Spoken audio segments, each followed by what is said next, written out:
Hello to you and welcome to Afternoon Focus. I'm Julie Grant. And I'm Rob Nelson. Thanks so much for hanging with us on this hump day, this Wednesday. Hope you're having a good one. We'd like to begin this way. It's what we do here, stories from the top of our feed. And today, a special focus on some pretty spectacular women out there. Yes. So here we go. Actress Michelle Yeoh has just been named Time Magazine's Icon of the Year. Now, Yeoh has an incredibly impressive career in Hollywood spanning 4 decades now. She recently became an even bigger star thanks to the breakout success of the film Everything, Everywhere, All at Once. And here's what the message of the film means to her. I just want to share with you. The last few years has been so hard on everyone and on many, many different levels. And it's nice to be part of something that has brought joy and brought communication back to, daughters and mothers and fathers and husbands and wives, and how we can relate to each other and think, no, it's the generational trauma that they are going through, the misunderstanding, the miscommunication, and suddenly we have this gem that says, be kind to each other. It's about love, it's about caring, it's about not giving up on each other, and that's how we will make it through another day and make it a better world.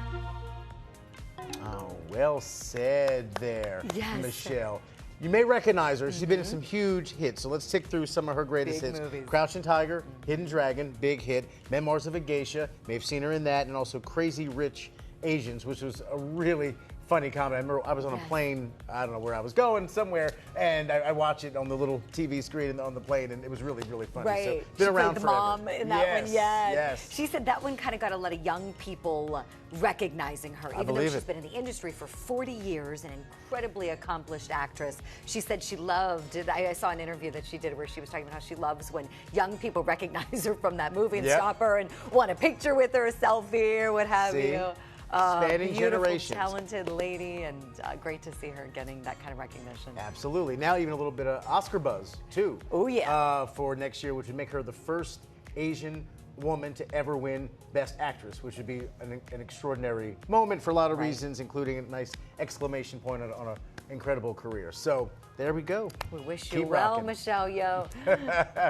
Well, also worth mentioning about when we're talking about Time Magazine, we just learned today that the magazine has named Ukrainian President Volodymyr Zelensky as their Person of the Year. No surprise there at all. By now, we all know his name and his face and his remarkable story in the moment that he is in. Zelensky, of course, has led Ukraine as a work to push back on a full-scale invasion by Russia, which began in late February, and now he very much has become a leader, I should say, on the world stage, refuses to leave his country, even though you can imagine the threats on his life. People thought Russia would overtake that country like that. We're 9-10 months into this, and Ukraine not only is still standing, but pushing back and having a lot of success on the battlefield. It's a remarkable story and gives you a lot of reason to keep believing in democracy and people's yearning for it and protection of it.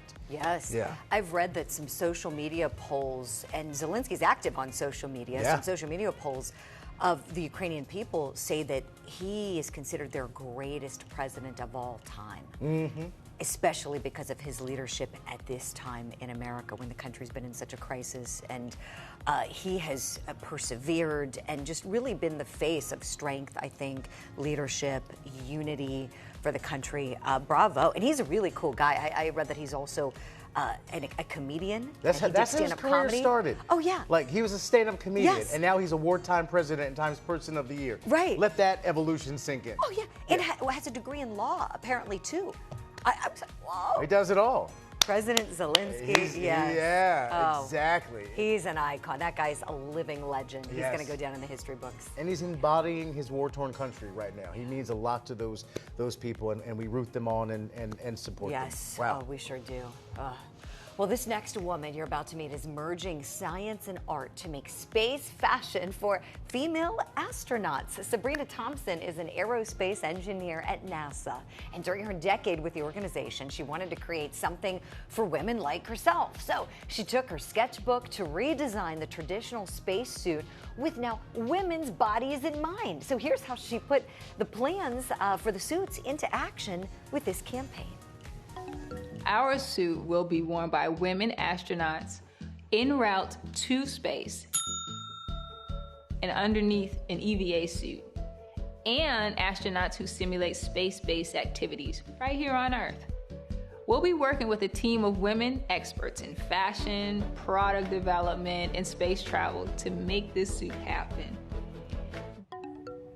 Sabrina Thompson, let's go. This is incredible. She started a Kickstarter campaign. That's where that video we just looked at was from. She had asked for $75,000. People gave her $80,000 to get this project off the ground. Goal exceeded. Exactly. And you think about women astronauts, let's face it, they're not a lot. Staggering little stat for you.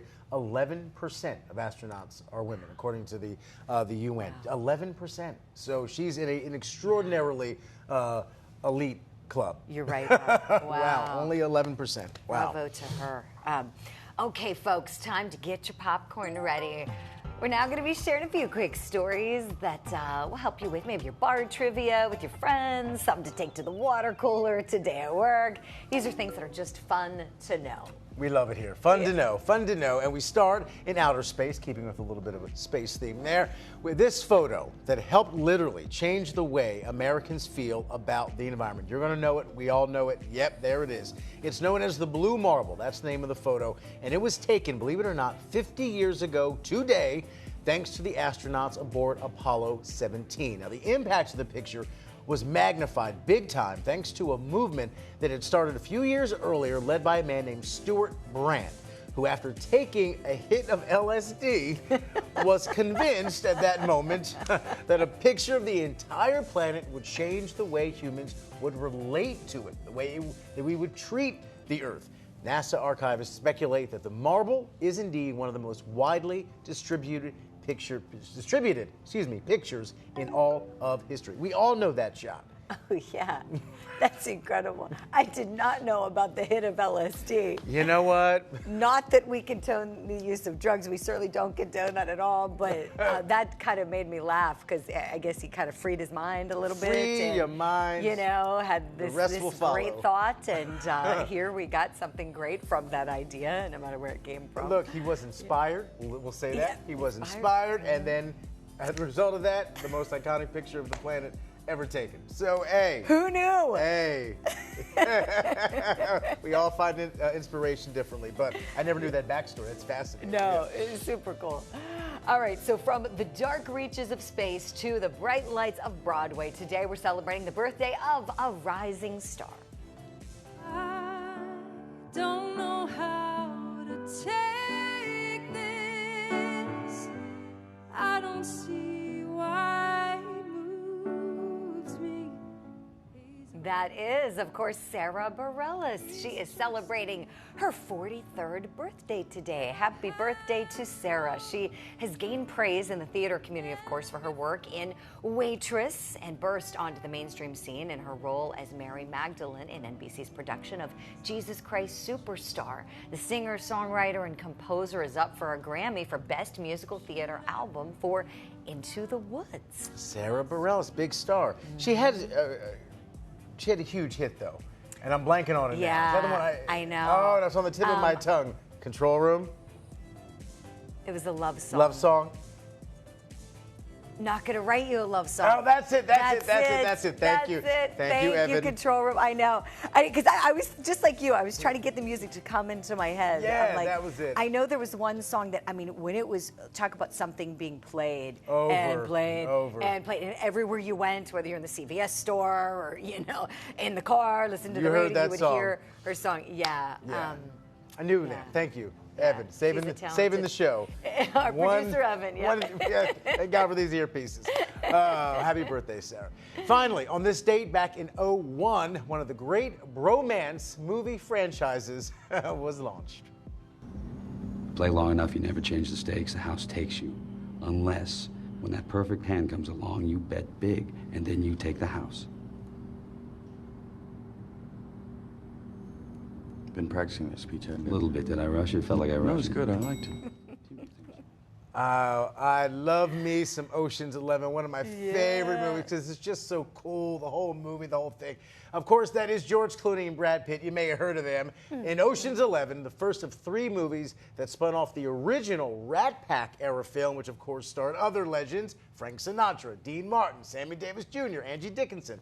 It is fun to know, actually, that Dickinson makes a cameo in the remake, and it's also fun to know that according to our producer Joe, neither of the 3 films made by the guys can hold a candle to the all-female crew led by Sandra Bullock in Ocean's 8. Oh, wow. Now, I will say it to Joe, that's a debatable Debatable, point. huh? Debatable point, but thanks for prompting conversation here. I'm obsessed with the original Ocean's 11. I love that movie. Yes. One, I love the Bellagio in Vegas just in general and the fountains, but then the whole heist, and it's such a cool, sleek kind of movie. You ever seen it? Right. The original. I'm trying to think. I don't. No, think the Clooney Pitt version. Oh yeah. Oh yeah. You saw that one? Yes, Yeah, okay. yes. I meant the Rat Pack. I'm like, I don't know if I saw that, but I love never the saw Rat the Pack. original. Yeah.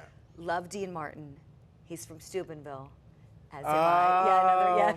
Yeah, reason to love Dean Martin. Yeah, but he does have the most beautiful voice too, right? Like at Christmas time, I mean, you got to have Dean Martin. You got, yeah, of course. Christmas playlist. Yeah. Ohio native here, so I appreciate the student. Yeah. There you go. But plus the Rat Pack kind of defined cool for everything. Oh, and the coolest. Those every guys. time afterwards. You Oh know my what I mean? God. Like, the coolest guys. I wish they were all alive today.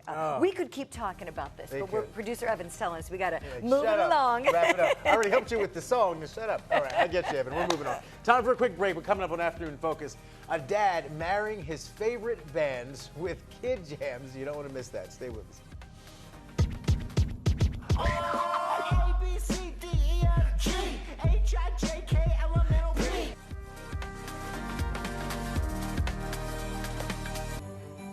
Welcome back to Afternoon Focus. Come to your television set and look at this. Check out 160 drones took to the sky during the 2nd annual Merry and Bright Christmas Drone Show over Grapevine, Texas. They created a variety of different visuals, including Rudolph, Santa Claus, and Christmas ornaments. Look at that. That really is like, it's like a floating snowman there in the sky. There's Rudolph. I mean, I'm still amazed by the technology in the program that has to go into drones to make them put art in the sky like that. Fireworks are one thing. They explode, it's pretty, it's color. But that's like such coordination and choreography, and it's all, some computer program and the drones. That's amazing to me. It is. Yeah. It's mesmerizing. I bet your little Gaby would love that, Rob. He would love that show, huh? Yeah. To see that up in the sky. Don't give him any ideas. He'll be bugging us when I get home. Well, classic nursery rhymes like Mary Had a Little Lamb and Itsy Bitsy Spider have been around, of course, so I know all of them now. You're such a wonderful dad. I know them. Can't sing, but I know them. Yeah. All that's been around, of course, for generations. Right. And the dad you're about to meet, he's putting a modern spin on those songs, and guess what? It's going viral. Our pal Forrest Sanders is giving us the story from Brentwood, Tennessee. All right, Ziggs. How do we play magnets? We're gonna make a maze today? That's yours. Okay. A songwriter, composer, producer, performer, K.S. Rhodes' work has been used by Apple, Coca-Cola, and Netflix. It's fall down. But today, a man who's worked so many big gigs for big names Where's this one gonna go? I don't even know. is being directed by a builder of locomotives and Oh, good job. a yoga instructor. Hello. 20 years ago, I wouldn't have known I was such a family man. Well, this is Ziggy Evergreen. What's your name? I'm Ziggy. Yeah, Ziggy is almost 3. Proud his little girl is starting to love music too. KS came up with an idea for an Instagram series. It's called Kids' Favorite Jams by their dad's favorite bands. So I spin a wheel, lands on a band. Beastie Boys. I spin a wheel and it lands on a children's song. Sing the ABCs.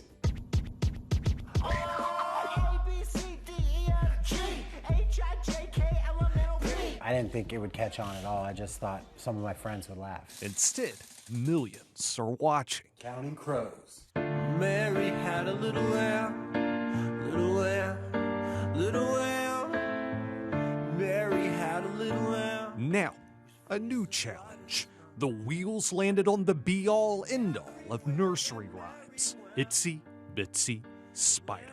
But what style will KS have to bring to this song? This is a story of perseverance and glory, of getting up every morning and braving another storm, even though we watched 1,000 of his sisters and brothers, one after the other, get washed out with the water, watched his own mother eat his and all the other insects said, you ain't no Charlotte princess, said you itsy too bitsy, you'll get washed out like the dishes, but this arachnid, bone in his back, kid, go it alone and hold fast, he outlasted and blasted far beyond iconoclast. The outsider spider, all 6 eyes on the prize fighter, went toe-to-toe with Poseidon for a 40-day and 40-nighter. And as he rose to the top where sun and raindrop make a prism, the clouds recanted, people chanted, he has made it, he is risen. And now until the end of time, the world shall know his name, and pass along the tale of whence he went and whence he came. How something quite so Lilliputian grew to be an institution, carried on in song and prose. Now you know how the story goes. Itsy spider went up the water spout. Down came the rain and washed the spider out. Out came the sun and dried up all the rain. So the itsy bitsy spider ran up the spout again. And they shall know my name. I want to watch Beastie Boys now. You want to watch Beastie Boys?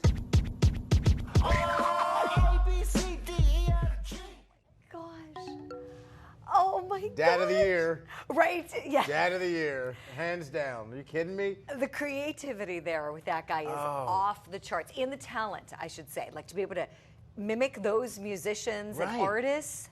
Especially something as lyrically dense as Hamilton, and to change it all around, and then funny with the guy from Counting Crows. Oh my gosh. That was hysterical. Oh, but actually, you know, it's funny because that reminds me of a skit on Jimmy Fallon's show. Oh yeah. He does a similar thing. There's a musical guest on, and they'll spin the wheel. Yes, here's the song, and then spin the that. wheel. Here's the person. Do your best impression. Yes. Yeah. If you've never seen that, it's fun. And Jamie Foxx was on the show one night a while ago, and killed it because he's so good at impressions. Oh yeah. But anyway, Dad of the Year, brilliant idea, creative. And you know, and I wonder if the kiddos how lucky. I know, they little are. Ziggy, you were so lucky. Oh man, we love that. Beautiful. All right, don't go anywhere. We have to step aside for a quick break. So much more Afternoon Focus right after this. Welcome back. This time of year, you can always expect to get that picture postcard in the mail showing family, maybe in matching clothing or pajamas, smiling kids, and a perfectly posed dog, right? Mm-hmm. Love those. Yours from us is in the mail. Love those. We just did it. Yeah. No, Not you're the on pajamas. the ball, my friend. I'm so late this year. We're just in a park chilling. It's all okay. And if you're like me, you think to yourself, how on earth did they get all that? Well, our friend Jimmy Rhodes delivers some expert advice on getting that perfect family photo. That's right. He starts with how to find a pro. Luckily, now we have all of social media to check out all of these photographers in your area. That's where I showcase my portfolio and show the different kinds of sessions that I do, including family sessions for the holidays. Find one that fits your family vibe, or you could totally get a family or friend to take your photos. It's your favorite book ever. Yay! if you're looking to DIY, AJ says, me and my husband take our own Christmas photos every year. We just set it on a tripod with a self-timer and we knock them out. Next, location and lighting. You could totally scout for locations on your way to work or after work, explore like the parks in your area. Is there best kind of place in the home? I would say, of course, like at Christmas time, probably by the tree, but a lot of popular photos I've seen too have been like in the bedroom, cuddling with mom and like all the Christmas pajamas. Pete, can you point to the book? And don't forget, light's really important in photography, right? Absolutely. The lighting can change the whole vibe and feel of the photos. So it depends really if you're planning on shooting inside, like if you wanted to do it by your Christmas tree, you probably just want to aim for like the time of day where you have the most light in that room. For outdoors, plan your shoot for golden hour, which is an hour after the sun comes up or an hour before it goes down. Next, wardrobe and props. A lot of the times families think, let's wear the exact same thing and all match. Most of the time that isn't the best case. An easy way to pick family outfits and stuff is to pick a color scheme. Yeah, so we could pick colors that would complement each other. And if you want some candid moments, I love putting props into photos. It just adds a little bit more character as well. It adds like an element that would put movement into the photos. This here? Do it on the side. Oh, okay. A little off to the side there. Huge. And lastly, let your family's personality shine. Bringing out the personality and natural intimate moments is easiest when you aren't super posed for photos. Sort of like when you're More just candid? interacting. Yeah, candid photos. It's always hard to get kids to sit down and take photos, so that's why it is good to note, like, what kind of things can we bring up that would make everybody smile or, you know, laugh together.